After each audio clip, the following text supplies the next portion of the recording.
This story takes place in 2003, and even though I wasn't there, it still gives me chills whenever I think about it.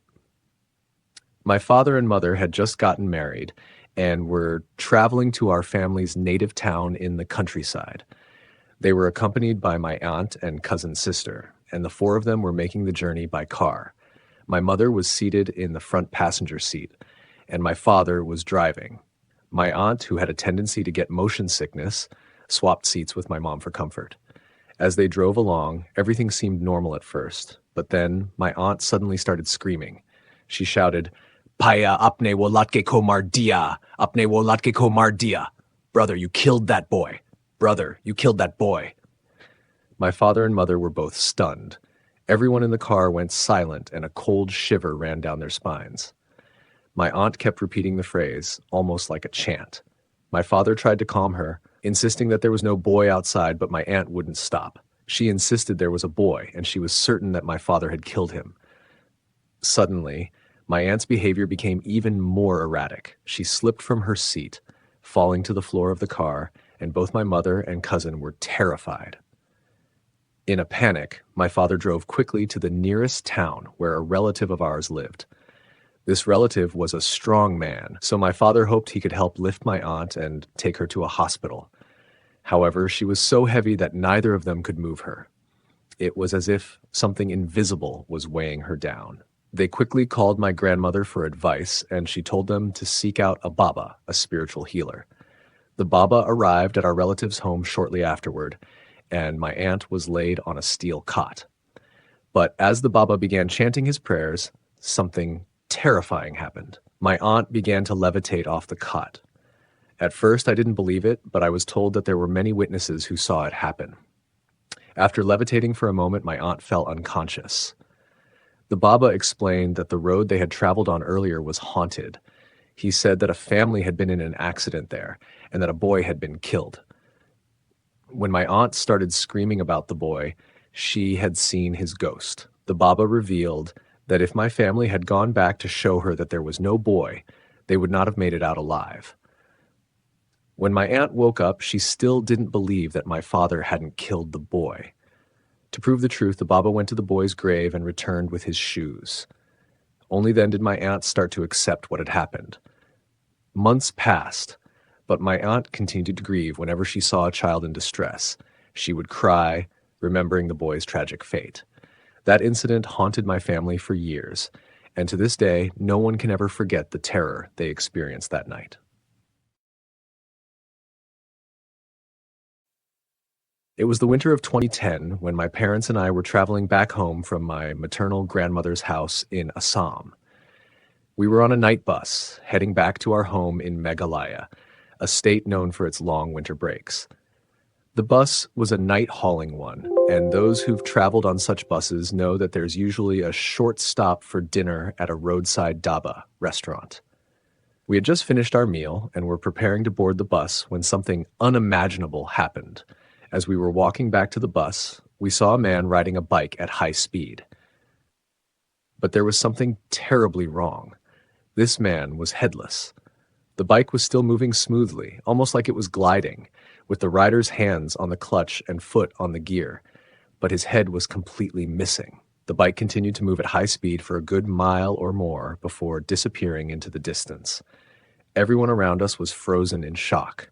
The winter air, usually so cold it could pierce the skin, seemed to hold its breath, as if even the night itself was trying to understand what it had just witnessed. My mother was so stunned that she couldn't move, even though we were trying to pull her inside the bus. We were all terrified, too frightened to speak or even think clearly.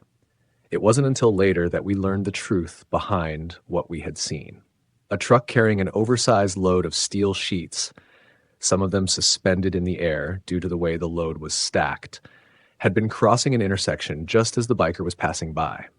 The sharp edges of the steel sheets had sliced the biker's head off in a split second. Because the biker was traveling at such high speed, the bike continued on its path without the rider's head, gliding for a good distance before coming to a stop. It turned out that the incident wasn't supernatural at all, but rather the result of a tragic accident. An accident made all the more horrific by the fact that there were no restrictions on oversized loads on the road, which allowed the truck to be carrying such a dangerous load in the first place. The driver of our bus, visibly shaken by what we had just witnessed, refused to continue the journey until a ritual for safety was performed. A priest was called from a nearby temple in the dead of night, and the driver insisted that the ritual be carried out before we could move on. The priest performed the prayers, and after a few tense hours, we finally resumed our journey. It was an experience that rattled our minds to the core, and one that I will never forget.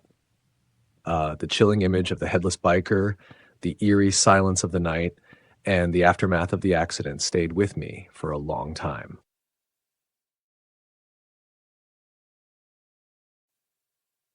It was a crisp night, more than 20 years ago, when I found myself walking back home from a party. I had been in a cab with two girls, and they dropped me off about half a mile from my house.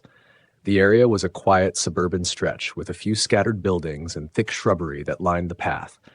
I had walked this route countless times, but that night felt different. Something was off, an eerie tension in the air that I couldn't shake. As I made my way along the grass, I began to feel it. Someone was following me.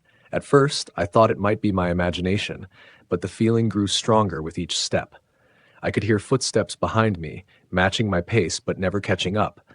My heart raced, and every instinct told me to turn around, but I couldn't. I felt paralyzed with fear, yet strangely compelled to keep walking. The path seemed longer than usual, and I noticed the chill in the air. My surroundings felt suffocating, the once familiar path now feeling like a labyrinth. My legs were trembling, and I wanted to scream, to run, but something held me back, something that felt like a force I couldn't see but could sense. Suddenly, I heard a voice, soft but clear, whispering in my ear, "Don't run, don't scream. Keep walking, you're safe." The voice was soothing, and despite the fear that gripped me, I felt a strange sense of calm wash over me. I turned my head slightly, trying to see who had spoken, but there was no one there. The words echoed in my mind, and it felt as if the voice came from deep within, from somewhere otherworldly. I believe now that the voices were angels. As I continued walking, the footsteps behind me grew closer. My heart hammered in my chest. I felt an overwhelming sense of urgency, a fear unlike anything I'd ever experienced. Yet somehow I could feel an invisible protection surrounding me, like a divine aura that shielded me from the imminent danger. Just as I neared the entrance to my house, the voice spoke again, louder this time. "Now, scream! Now! Call your brother! Call for his help!" The panic set in as I realized that my parents weren't home and the only person there was my brother. Without thinking, I screamed with all the force I could muster, the sound of my voice breaking through the night. The fear that had held me in place evaporated, replaced by the adrenaline of knowing I had to get away. I ran as fast as I could, stumbling over the uneven ground as the man behind me closed in. His hands grabbed at my throat, and I could feel the pressure as he tried to choke me. My breath became shallow, and I fought desperately to break free. In that moment of terror, I heard the sound of my brother's footsteps. He had heard my scream. He ran downstairs, his quick thinking alerting the chief of police who lived in our building. Within seconds, they were there, pulling the maniac off of me just in time. The man was arrested, his sinister intentions thwarted before they could escalate any further. I later realized how close I had been to something far worse. If I hadn't listened to those voices, those angels, and if I hadn't screamed when I did, I would have been too far from help for anyone to hear. The angels' guidance and the protection I felt saved my life that night. To this day, I believe that force, that aura of divine protection, was the only reason I made it home safe.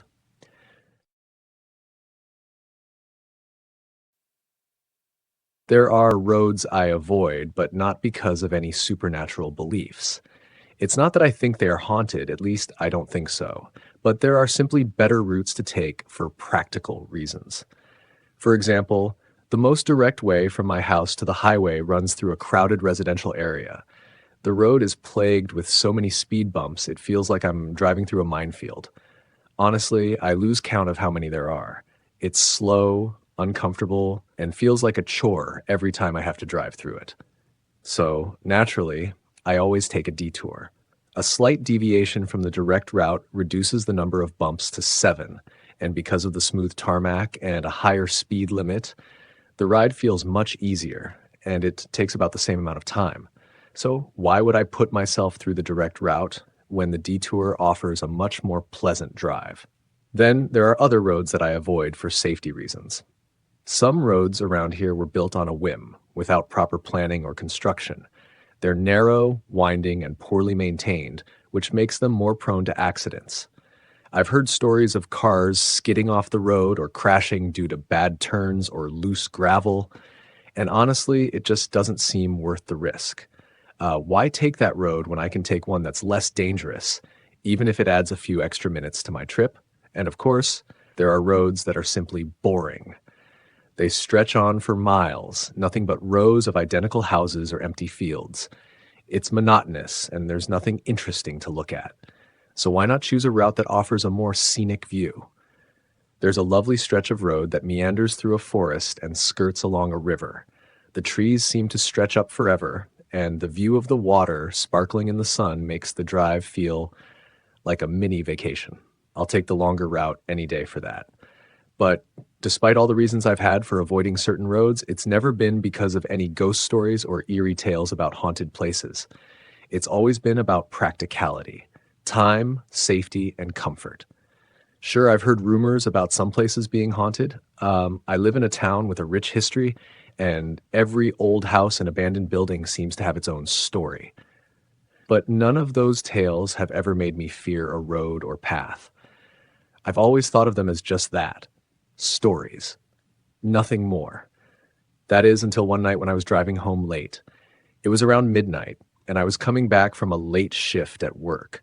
I was tired, and the thought of taking the same old road to get home seemed unbearable. But the other route, the one that avoided all the speed bumps and gave me a smoother ride, felt like the best choice. I made the turn and started down the familiar stretch of road.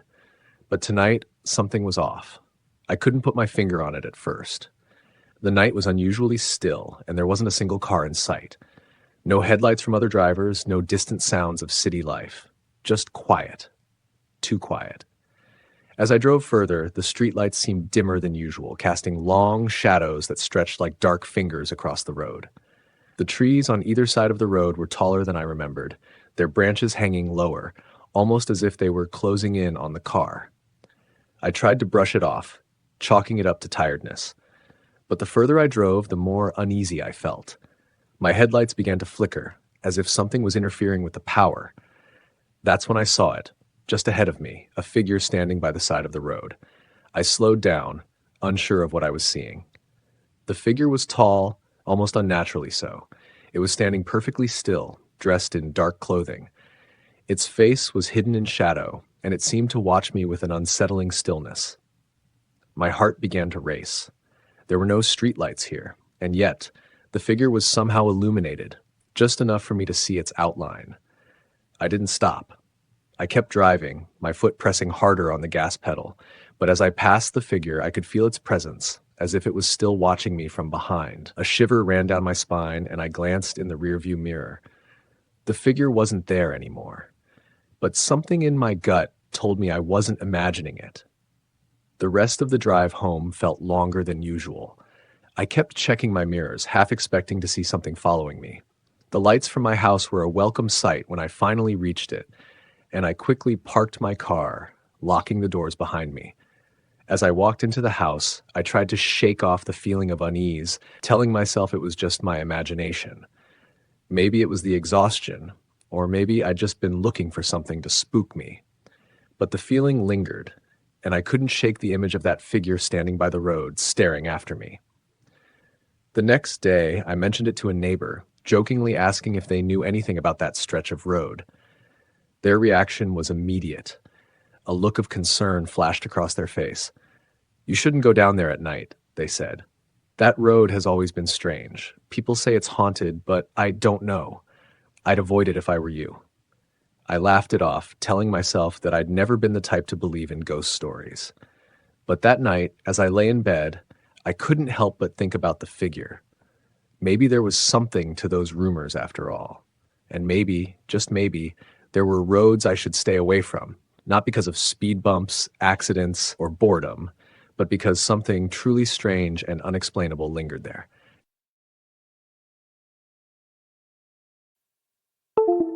In September 2017, during our MBA program, three of my friends, two guys and a girl, and I decided to take a trip to the northeast of India.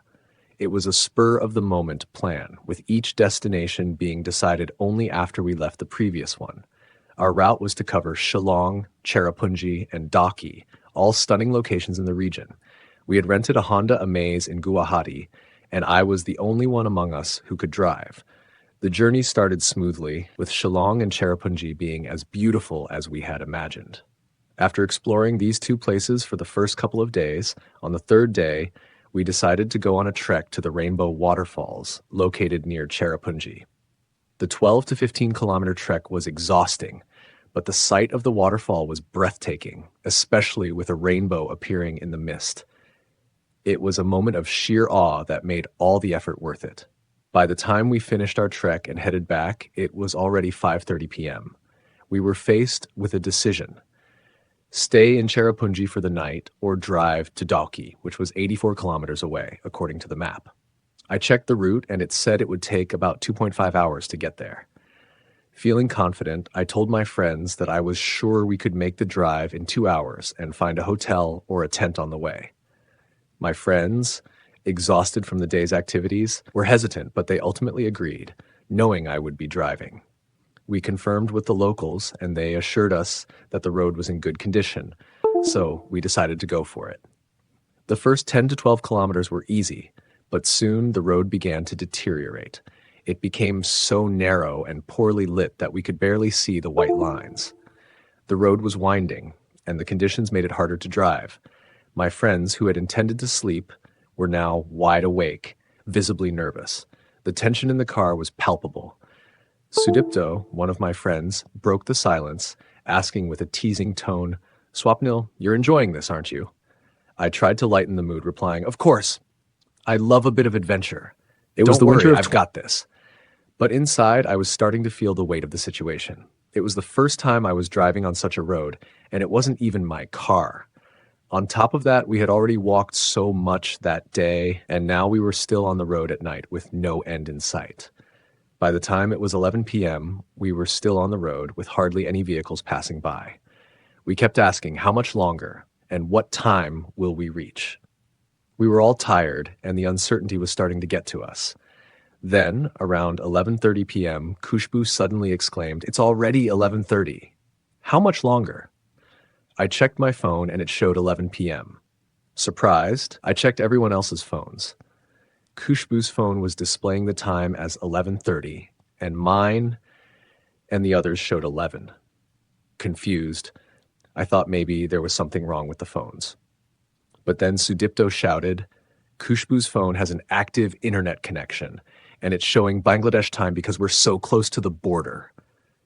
That's when we looked to the right, and sure enough, we could see the border, and the map confirmed that we were near the Bangladesh border. Relieved that we were finally approaching Daki, we continued our journey until we reached the BSF check-in gate. The sight of Daki felt like a small victory, but our troubles were far from over. We had not booked a hotel for the night, having been so focused on getting there that we hadn't thought about the next step. Daki, being a small town, had very few options for accommodations, and by the time we arrived, the town was nearly empty. Everyone had already gone to bed, and the streets were deserted, except for some drunk strangers and BSF personnel. With no place to stay, we ended up trying to sleep in the car. However, it was hot and humid, and it started raining, making it impossible to get any rest.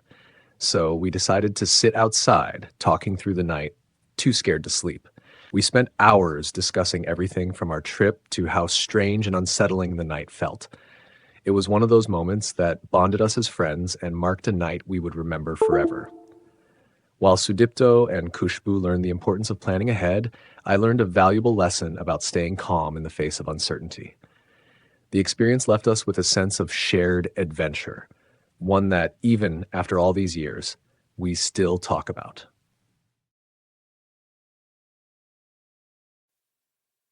When I was 15, I moved to Coda to attend coaching classes as a NEET aspirant. At that age, I was reckless and indifferent about my health, and I didn't believe in anything spiritual. I was living in a hostel on the second floor near Alan Sabal, a place known for its high number of coaching centers. The hostel wasn't anything special, but it was decent enough for a student like me. The summer heat was unbearable, and air conditioning or even a cooler was a must to survive. One hot afternoon, around 4 p.m., the power went out.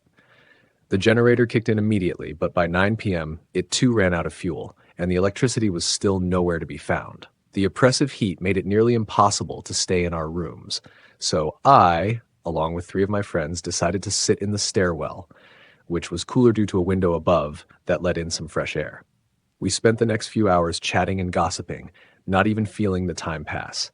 It was around 1:08 a.m. when I checked my watch last. About an hour later, as we were still sitting there, we heard the sound of someone rushing down the stairs. One of my friends, trying to make light of the situation, joked, "Oh ho, who's in such a hurry to meet someone?" But there was no answer. The sound continued, and we all looked at each other, a little confused. We assumed that maybe someone was in a rush for some reason. Feeling concerned, we decided to go downstairs and check. At the bottom of the staircase, our warden was sitting in a chair. We approached her and asked if anyone had come down. She looked at us with a blank expression and said, "Beta, no one has come down since the power went out." My heart sank. We all stood there in shock, staring at each other, unsure of what we had just experienced. I tried to rationalize what happened, telling myself it was just a trick of the mind, but deep down, I couldn't shake the eerie feeling. A week later, on a Saturday night, I was studying late into the night, as there was no coaching the next day. It was around 3:30 a.m. when I realized I had run out of drinking water, so I decided to go outside and fill my bottle. The water cooler was located in the middle of the corridor, and as I stood there, filling my bottle, something strange happened. I suddenly felt an overwhelming, chilling sensation. It was as though an invisible force was telling me, "Don't turn around. Whatever you do, don't look back." The fear was so intense, I could almost feel it in my bones. I knew in that moment that if I turned around, I would be in grave danger, as if my life was about to be taken away. I closed my eyes, gripped the water bottle tightly, and began chanting the name of Lord Hari, praying for safety. Gradually, the feeling began to subside, but I still felt a lingering sense of unease. I hurried back to my room, heart racing, and locked the door behind me. After that night, I left the hostel for good.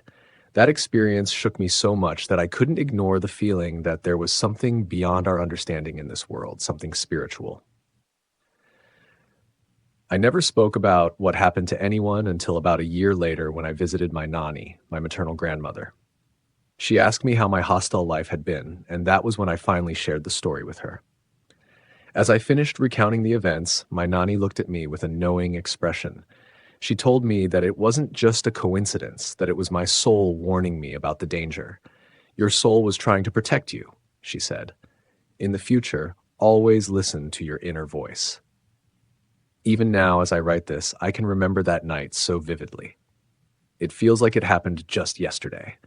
From that point on, I started trusting my gut instincts, never questioning the feelings I had, no matter how strange they seemed. I learned to trust the silent whispers of my soul, and I've never ignored them since.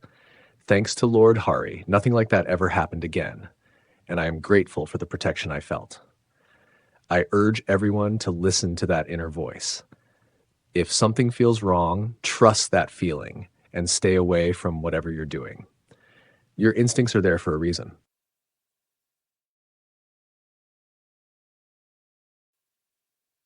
I was in a store one afternoon, casually browsing the jewelry section when a woman approached me.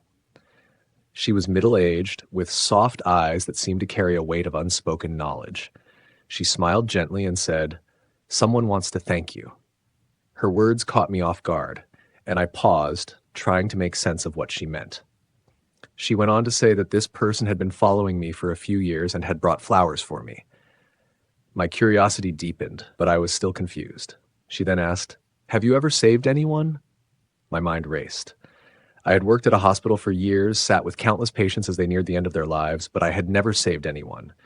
I had comforted the dying, but I hadn't been the one to pull someone from the brink of death. I told her as much, and she asked if I had ever performed CPR. I shook my head. Her face softened, but she didn't seem to believe me. She insisted that this person was sure that I had saved someone and that I had been with a man when it happened. Then her words took a strange turn. He also mentioned pizza. I almost laughed at the oddness of it all. Pizza? What did that have to do with anything? I started to walk away, thinking I was simply dealing with someone who had mistaken me for someone else. But then she said something that made me freeze. He also mentioned a bike. Suddenly, my mind snapped to a memory I hadn't thought about in years. My husband had died in a motorcycle accident, but this couldn't be him. I wasn't sure why, but that fleeting mention of a bike had stirred something in me. I thought back to a day long before that conversation in the jewelry store. I remembered pulling up to a crowd of people gathered on the side of the road. There had been a terrible accident. A man had been hit by a car while riding his bicycle, and the crowd seemed paralyzed, unsure of what to do. There was one young woman kneeling beside the man, trying to keep him awake and alert, but she seemed overwhelmed. Without thinking, I rushed over and knelt beside them. The man's head was bleeding, and he looked disoriented, but his eyes were still open. I leaned in and spoke to him, trying to keep him conscious, reassuring him that help was on the way. The ambulance arrived a few minutes later, and I prayed silently, hoping he would pull through. It was so heartbreaking to see someone so young in such a state, but I couldn't stop myself from talking to him, urging him to hold on just a little longer. As the paramedics loaded him into the ambulance, I felt a glimmer of hope. He would be okay. He had to be okay. But as I later learned, the man passed away on the way to the hospital.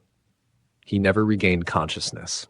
The accident had happened right in front of a Domino's Pizza, the very place where I had stopped to grab a late-night bite before heading home.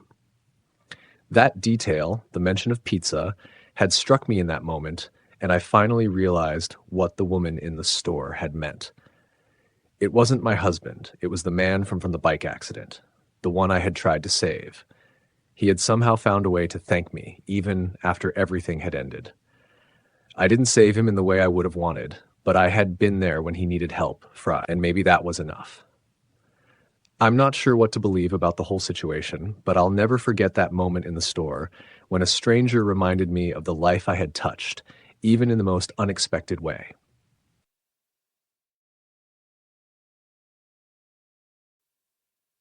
I never really believed in anything supernatural, but there are moments in life when you just can't ignore certain things around you. It all began when I moved to the city for my studies and started living in a hostel. The place was conveniently located, but there was a railway track just behind the building.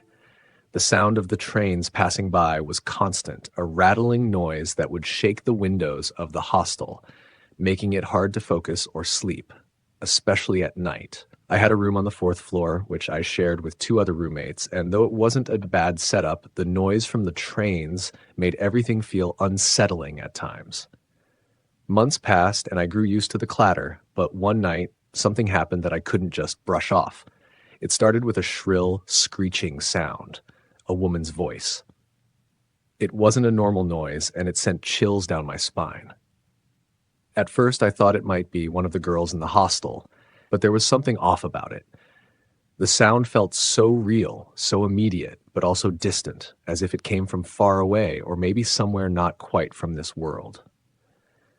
My roommates and I looked at each other, but no one said anything. We tried to ignore it, dismiss it as some odd noise, but over the next few nights, it kept happening. I had never been particularly superstitious, so I tried to brush it off. But after a while, I started feeling uneasy, especially when I had to go down the long corridor to get water from the cooler.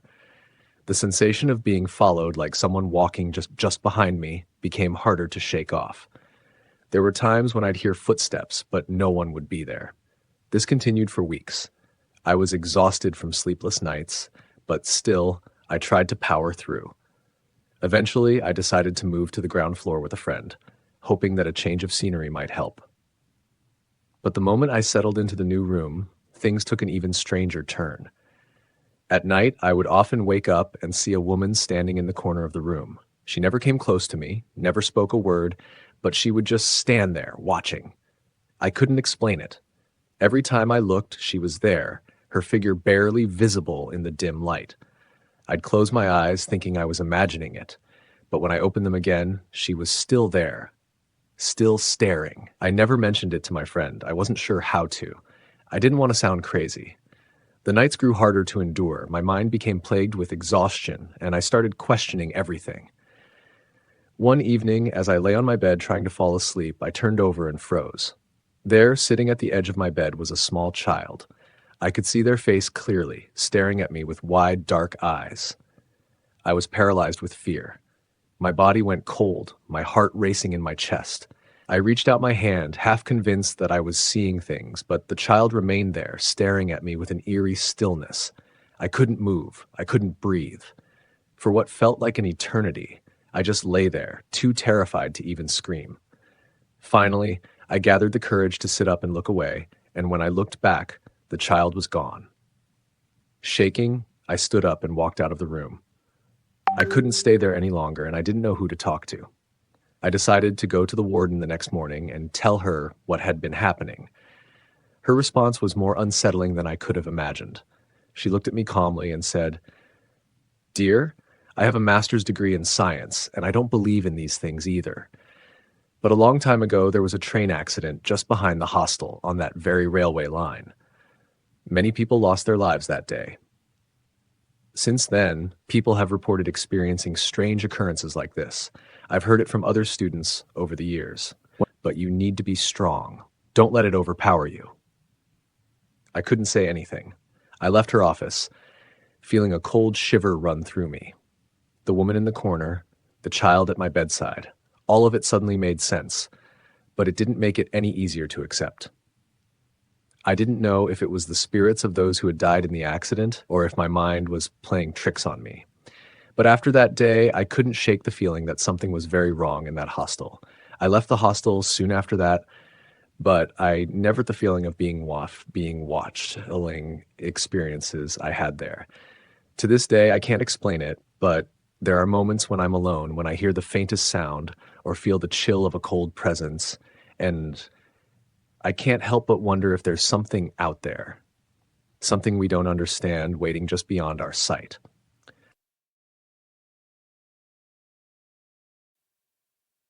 In October 2008, I was 22 years old and, like most young adults, eager to explore new places and experiences. One of my school friends invited me to visit his native village, Jalore, in Rajasthan during the festival of Navratri. Without giving it much thought, I agreed. Little did I know, this trip would become a haunting experience that would stay with me for years. The journey to Jalore was a grueling 20-plus hours by bus. We started from Mumbai and made our way through Mount Abu, finally reaching a small village in Rajasthan. The place was exactly as I had imagined a rural Rajasthani village to be. Dusty roads, sparse vegetation, and houses scattered far apart. My friend was eager to participate in a Devi Puja, a worship ritual, at a small house in the village. It was already around 4 p.m. when we arrived, and though I wasn't very interested in the ceremony, I decided to tag along. My friend explained that the lady hosting the puja was believed to be blessed by the goddess, and every Navratri, after sunset, she would get possessed by the divine spirit. The villagers said she could offer blessings and solutions to people's problems. While I found the whole concept a bit strange, I figured I might as well see what all the fuss was about. By the time the puja was finished, it was around 10 p.m. My friend suggested I stay at his place, but I had an important work commitment back in Mumbai, and I couldn't afford to waste any more time. I was determined to leave that very night. We needed to reach Mabu, 120 kilometers away, to catch a trip back to Mumbai. But the village was so remote that finding transport at that time was nearly impossible. After some effort, we finally found a local man willing to drive us to Mount Abu. I offered him a double fare to make him agree. He said he'd return in 30 minutes, and we could begin our journey. While we waited, the villagers kept urging us not to go. They warned that the area was known for paranormal activity, and that many people had experienced strange events there. One of them said, Beta iswak jana thik nahi hai, yahan pe bahut kuch ajeeb hota hai. Tum logon ko yahan ke bare mein kuch pata nahi hai. Mat jao. It's not safe to go at this time. A lot of strange things happen here. You don't know what this place is like. Don't go. They weren't forcing us, but the concern in their voices was hard to ignore. Still, I was set on leaving and ignored their warnings. After what felt like an eternity, the driver finally arrived, about 90 minutes late, smelling faintly of alcohol. He had clearly indulged in a few drinks. The vehicle was an old, open Jeep, and my friend, ever the lazy one, immediately slouched into the back seat and dozed off. I sat beside the driver, trying to keep the conversation going, but the only light was the dim glow from the Jeep's headlights. The road was in poor condition, with potholes in several places, so we had to slow down to a crawl. As we passed one particularly rough stretch of road, I heard a whisper in my ear. "Ai," it said, soft but clear. "Ai" means come in Hindi, but it felt more like a command than an invitation. Before I could process the sound, I heard a loud, unnerving laugh. It wasn't a friendly chuckle. It sounded like someone was sitting in the Jeep, laughing at something I couldn't understand. I glanced over at my friend, still asleep, and then looked at the driver, who seemed just as startled. We exchanged wide-eyed looks of confusion and fear. The laugh came again, louder this time, and the driver slammed his foot on the accelerator, speeding up to 90 kilometers per hour. The sound of the laughter echoed in the vehicle, getting louder with each passing second, until the driver yelled, "Don't look back! Don't look back!" I was frozen in place, my heart racing. He told me that someone had just put a hand on his shoulder. The air felt thick and suffocating, like something was pressing in from all sides. I glanced nervously out of the window, hoping to see something that would explain what was happening, but all I could see was the desolate, empty road. As we drove on, trying to outrun the terror that gripped us, we saw something at the edge of the road.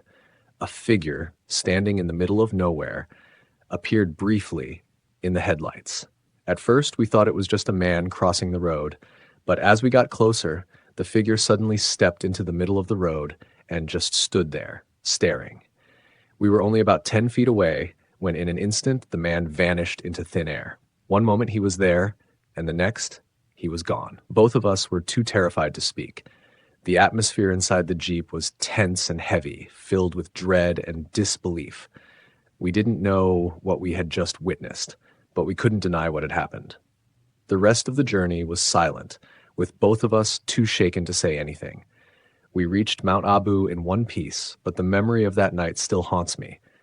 To this day, I can't shake the feeling that something was watching us, something we couldn't explain.